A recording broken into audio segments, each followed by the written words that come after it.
নমস্কার বন্ধুরা, আজ আমি পঞ্চতন্ত্রের একটি ছোট গল্প পড়ে শোনাবো। গল্পটির নাম এক চক্ষু হরিণ। একটি হরিণের দুর্ভাগ্য, তার একটা চোখ কানা ছিল। সে ওই চোখে দেখতে পেত না।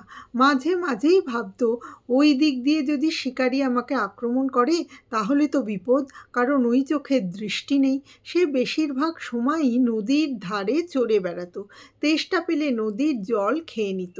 তার দৃঢ় ধারণা ছিল এই যে নদীর জলের দিক থেকে তো আর তার কোনো বিপদের আশঙ্কা নেই। তাই সে সর্বদা স্থলের দিকে চোখ রেখে সতর্কভাবে ঘোরাফেরা করত। সে জানতো ওই দিক দিয়েই আক্রমণকারী আঘাত হানতে পারে। একদিন একজন ব্যাধ নৌকো করে ওই স্থান দিয়ে যাচ্ছিল। দূর থেকে তার চোখে পড়ল একটি হরিণ নদীর ধারে অন্যমনস্কভাবে চড়ে বেড়াচ্ছে। সে মনের আনন্দে ওই হরিণের দিকে লক্ষ্য স্থির করে তীর ছুঁড়ল।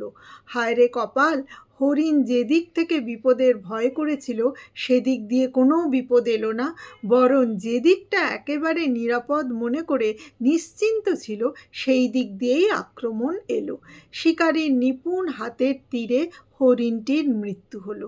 মৃত্যুর আগের মুহূর্তে হরিণটি এই কথা ভাবছিল, বিপদ কোন দিক থেকে কিভাবে আসতে পারে বোঝা যায় না, বিপদ যে কোনো দিক থেকেই আসতে পারে।